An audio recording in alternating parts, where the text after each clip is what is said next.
So yesterday we started our new unit on bonding. We looked at the different types of bonds. So hopefully you discovered about polar bonds and ionic bonds and non-polar bonds. So let's get us started today so we can keep moving forward. So I would like you to take a moment and look at these Lewis dot structures and tell me which one is correct. So go ahead and pause the video. Give them a couple minutes to go through and figure out which of those Lewis dot structures are correct. So hopefully when you did this, you realize that arsenic here has 5 valence electrons, just like it does on the periodic table, and so these are spaced correctly. Aluminum here should have 3 valence electrons like it has, but they should be separate. 1, 2, 3. Here, when you look at sodium, it only has 1 valence electron, so it should just have 1 dot. So this one should be removed. When you found chromium on the periodic table, it was in the D block. And if it's in the D block, you know that it only has 2 valence electrons. So therefore, we should get rid of this one here. And then for helium, you should hopefully have noticed that it was a noble gas, which means it does have a full shell. However, we need to remember that with helium, it's in the first energy level, and the first energy level is only allowed to have 2 valence electrons, or 2 electrons total. So we would only want to have 2 for helium. Okay, so let's keep going, and we'll, because we're going to take these Lewis dot structures and move forward with them on Monday together, but we need to go through chemical bonds first. So the definition of a chemical bond are the forces by which atoms or ions are held together. And they could be held together through different chemical bonds because we learned about some of those types yesterday in class. So the first type of bond, which you learned about yesterday, was an ionic bond. And this was that complete transfer. You had both of the balls and you were using the rubber bands, and one of the balls went completely to the other side. So here you can see that we wrote complete transfer. So you can write complete transfer there. Or if you want to write no sharing, that's fine. The electronegativity difference that we have here means that it's going to be greater than 1.67. And you're going to have to look at those electronegativity values off of the periodic table in your book. So you can look on page 194 when you're looking to find the differences between them. So don't forget that when we talk about a difference, that means that we are subtracting the values. So I'm going to give a minute if you need to pause the video so that way they can continue to write down notes. That would be great.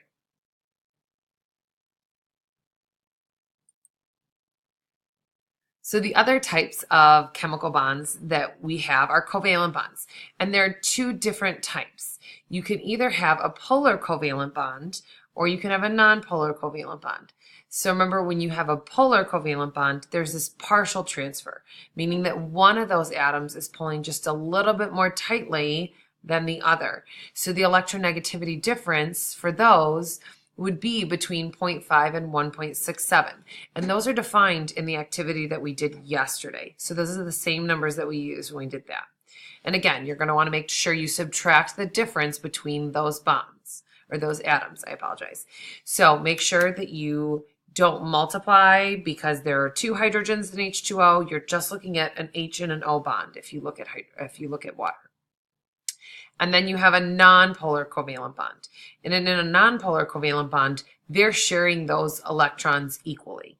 And it may not be exactly equally because the electronegativity difference is less than 0.5, meaning that it's going to have a really small difference in electronegativity.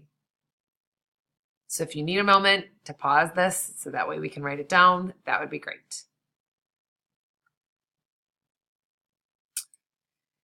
So we're going to go through, and I want you to look at these electronegativity differences and the bond types. And then when I say what happens to the electrons, I want to know if they're shared equally, if there is a partial transfer, or they unequally share, or if there's a complete transfer. This is exactly what we did yesterday.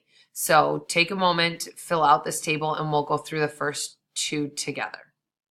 So when we compare N and Cl on the periodic table for the electronegativity difference, so again, this is on page 194 in your textbook, you find that nitrogen has a electronegativity of 3 and chlorine has an electronegativity of 3.2, which actually means that it should be a 0.2 difference between them. And with a 0.2 difference, that's less than 0.5, so it would be a nonpolar covalent bond, which means that my electrons are going to be shared equally. So let's compare Li and F together then.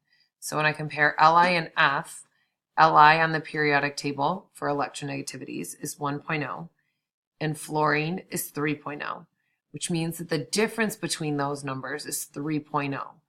3.0 is higher than 1.67, which is the value that we discussed. And so it's going to be an ionic bond, which means that you're going to have a complete transfer of electrons. So take a minute and fill out the rest of this table, pause the video, and then restart once we're ready to go. So here are the rest of the values for the bromine oxygen bond. So again, between bromine and oxygen, you have 3.4 and 3.0, and so it's a 0.4 difference. Nonpolar, when it's nonpolar, they share equally. There's no transfer.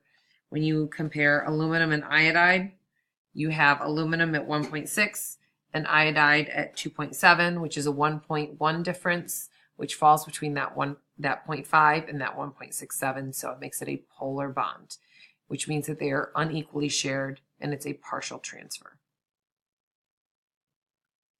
So for these covalent bonds, there are single, double, and triple bonds. So I want to give you a minute to fill out this table, and then we'll start to fill it out together. Okay, so here is our completed table. So let's make sure that we talk about a couple things in here. And then I'll let you pause so that way you can write it down. So if you have a single covalent bond, that means that you have 2 electrons in one bond because it's a single, so single, 1, which means that we would write down 1 dash. And when you have a single bond, they're the longest bonds, so it's the most distance between the 2 nuclei. But that also means that they're the weakest bond because they're the least amount of electrons involved. So when you have a double covalent bond, so double meaning 2 bonds, so that's why I wrote 2 dashes. But each of those dashes represents 2 electrons because they're sharing. And so that would mean that there are 4 electrons involved. So they kind of fall in the middle between for length and strength. So if you go to a triple bond, you have 6 valence electrons involved. Because there are 2 electrons per bond, that would mean that there are 3 dashes because 3 bonds, triple bond, 3, makes sense. They're also the shortest bonds because there's those nuclei are holding on really tightly to those outer electrons. And so it's also the strongest bond of all 3. So again, if you need a moment to pause it, you are more than welcome.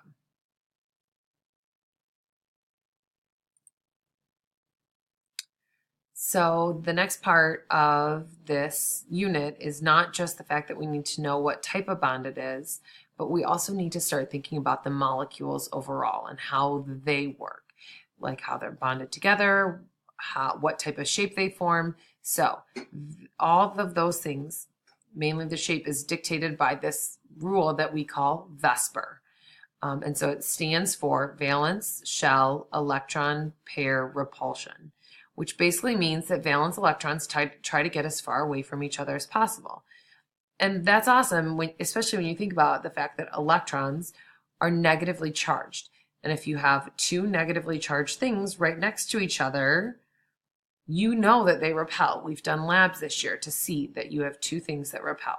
So it very much makes sense that those valence shell electrons are going to repel each other. So again, if you need a minute to pause the video, go ahead and do that.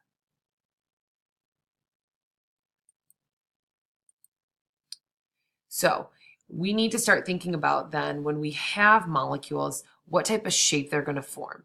And so if I have 2 things bonded together, it's very, very easy, and it's a linear model.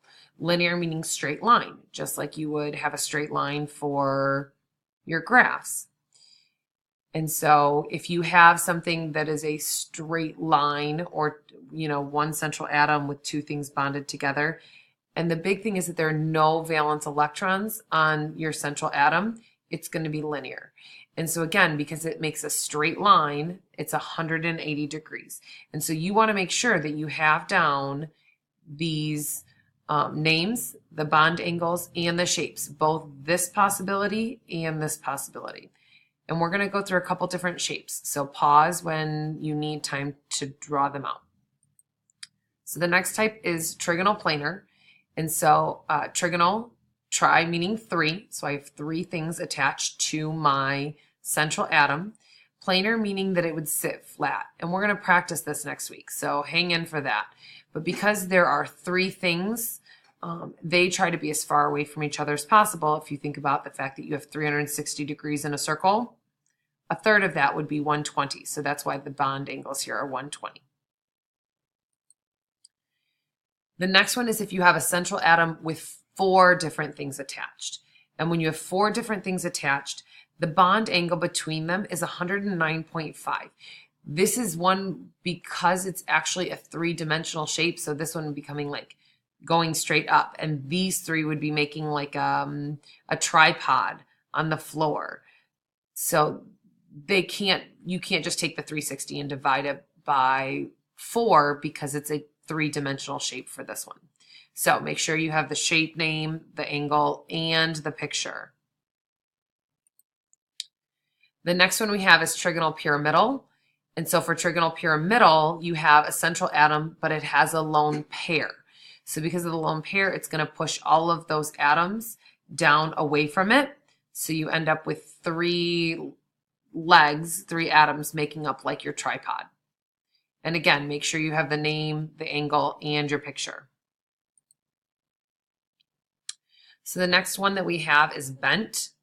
And so bent would be when you have a central atom with two lone pairs on it and two atoms attached. Again, it's going to have a 105 angle. And so we'll talk about what these look like as we move forward. Okay, so I want you to take a minute and pause it so that way you can still see these questions, and I want you to talk about these differences with a person sitting next to you.